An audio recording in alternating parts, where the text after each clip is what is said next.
Welcome to this episode of Q&A with Liturgy Man. I'm Taylor Burton-Edwards, Liturgy Man, your Director of Worship Resources with Discipleship Ministries of the United Methodist Church. I am your apportionment dollars at work to help you strengthen worship and the understanding and leadership of worship where you are. Today's question comes to us from Chris Yong in Malaysia, who wonders whether the Book of Discipline has something to say about the use of the gifts of tongues by worship leaders in the context of worship. Now, Chris's question is coming from Malaysia, and there is a separate an autonomous Methodist church in Malaysia which has its own book of discipline, and I presume its own book of resolutions. So, Chris, I cannot actually directly answer your question about how things are structured in Malaysia because I don't know your book of discipline and I don't know what book of resolutions you may have and what may be in it. What I can say is what the United Methodist Church has had to say about this question and this kind of question. In 1974, leaders in the United Methodist Church came together to develop a series of guidelines for how United Methodists can respond and deal with the charismatic movement which was spreading across the whole church at the time and continues to be an important movement in the life of the church to this day. That document was adopted in the 1976 General Conference and then substantially updated in 2004, adopted then, and then readopted in 2016. It's called Guidelines for the UMC and the Charismatic Movement, and you'll find it in the 2016 Book of Resolutions on page 683. It is resolution number 8015. There are several statements in these guidelines that I think would be helpful for United Methodists, particularly, but really anyone worldwide, thinking about these questions more or less as we have, to make some decisions about how you would want to handle a situation like you've described. The first thing to recognize is that the United Methodist Church accepts the validity of all spiritual gifts that are named in the Scriptures. That includes speaking in tongues. We do not seek to prohibit any of them.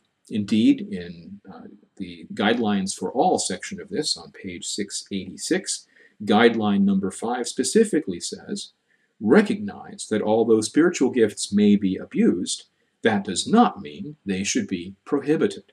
And further, in number 6, remember that, like other movements in church history, the charismatic renewal has a valid contribution to make to the ecumenical church. So not only do we not prohibit it, we actually say it's valuable.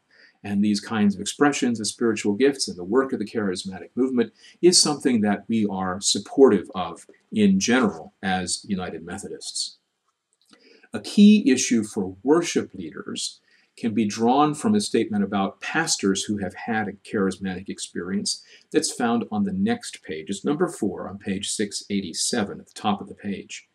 Avoid the temptation to force your personal views and experiences on others. Seek to understand those whose spiritual experiences differ from your own. This is one that may apply to how you, in your particular context, would make a decision about whether a pastor or other worship leader should be speaking in tongues in a particular way as in the process of leading worship. If it appears that the worship leader or pastor in the course of speaking in tongues is in a way is trying to impose this on everybody else, this guideline would indicate that that is inappropriate.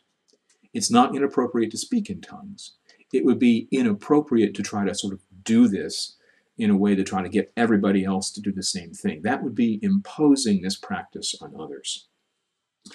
We go on to say in a section on laity who have had charismatic experiences, number 8 on the bottom of page 688, remember Paul's injunction that when the gift of tongues is spoken to the body in a group context, there must be interpretation to ensure proper order. 1 Corinthians 14:27 and verse 40. So that's another thing that might be a bit of a red flag. If it looks like that what the pastor or worship leader is doing is speaking to the congregation, declaring something in tongues, and there is not an interpretation that follows that from somebody else with a gift of interpretation, there may be an issue. However, the primary way in which the charismatic movement usually expresses the gift of tongues is not by speaking something in a form of a word of prophecy to the congregation, but rather simply speaking to God. And so the worship leader may in that moment simply be speaking to God as others in the congregation may be doing. Bottom line is, this is something that you should be careful and pay attention to. The guidelines in the Book of Resolutions can help you discern helpful ways to think about that and how to proceed.